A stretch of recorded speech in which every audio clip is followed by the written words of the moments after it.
Hi there guys, it's Pip here from pipweekly.com. So welcome to today's video. So today's video is just a bit about feeling like you're not yourself. So today's been one of those really rough days for me.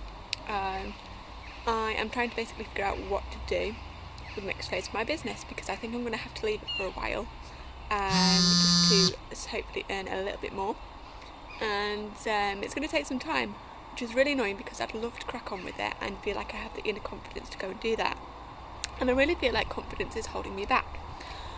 So I was reading the Millionaire Success Habits by Dean Graziosi.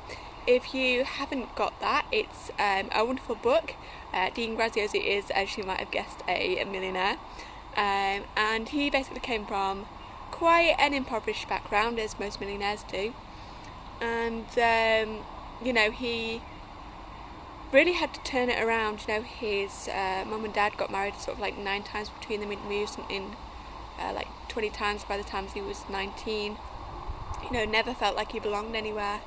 Obviously, because he was moving schools, didn't have the best education, didn't have any consistency in his life. It was just really awful. And he's really changed that around, because his life really didn't have any prospects at all in it. And anyway, I was reading this book and it was talking about 7 whys. So keep asking yourself, if you want to do something, if you want a business, why, and keep going deeper and deeper and deeper. And really, I do want to encourage you to do that, because I know what it's like to feel lost in your life. I am feeling pretty lost right now.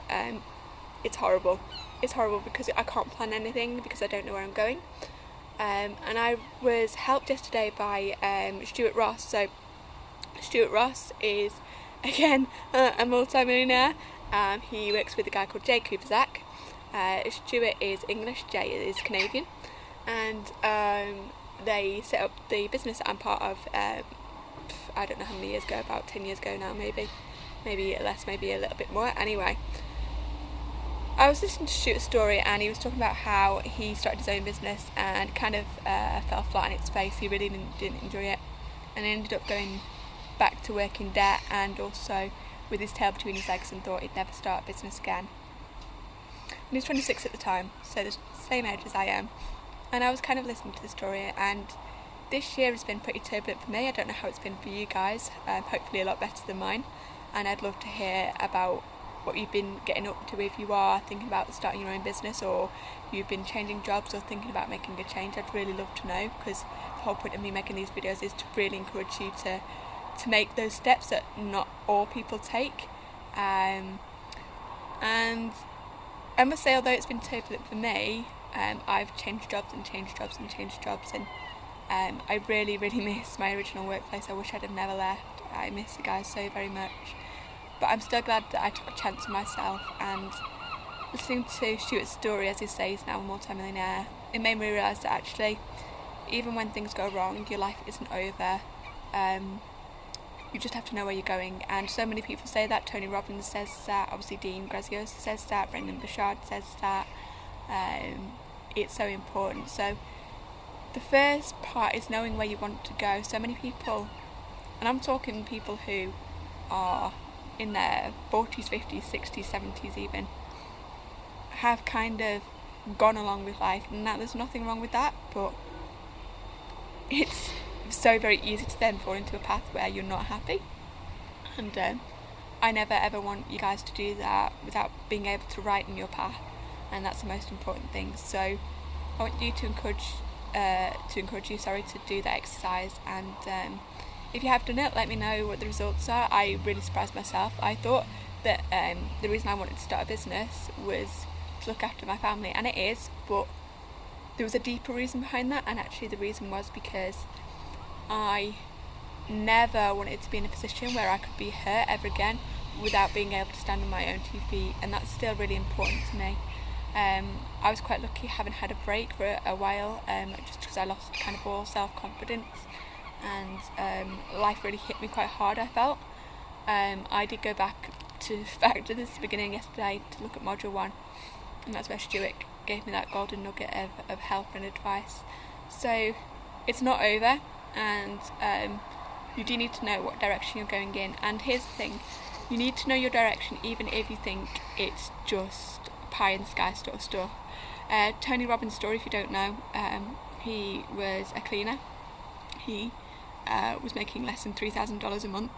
I don't know what that equates to in US pounds, but he had a car that was constantly breaking down. He was overweight, he didn't have the right contacts, he'd left his family environment because it was a bit turbulent, didn't really know where he was going, and he just decided to write down all the things he wanted. And it was crazy things like, oh, he wanted a stretch limousine, and he got that in 6 months. And you will find that all the people who have really made it big had these kind of wild, crazy ideas. I was listening to an interview by Tony Robbins. I can't remember the guy's name, but he basically used to work at a store, and he said every day he'd taken 2 magazines. One was an entrepreneurial magazine, the other one was a car magazine.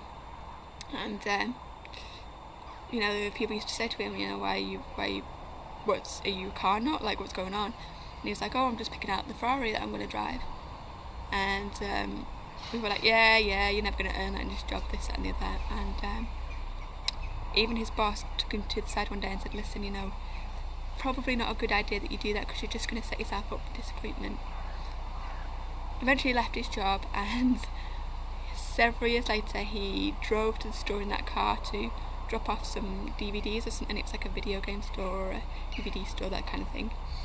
And people were like to him, wow, that's awesome, is that your dad's car?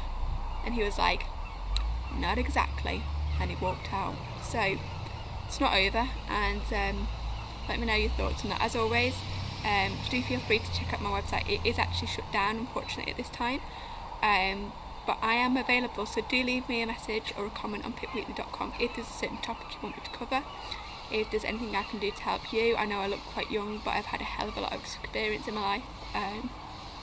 I've watched people die, I've wanted to die myself, I've moved around a lot, I've had to learn the hard way about which friends to keep and which ones not to. I've had my dad die, I've had you know, people who I thought would be in the encouragement club join the discouragement club. I started a business, and as I say, it's not gone well at the moment. Started an eBay business, I've tried drop shipping, I've tried to create an online course, I've done lots of different jobs, I've been in 4 different schools, all sorts of things. So I'm not without life experience, and if there's anything I can do to help anybody of any age, I would, you know, that's what I want to do. So I hope that's been helpful, and I'll see you next time. You take care. Bye now.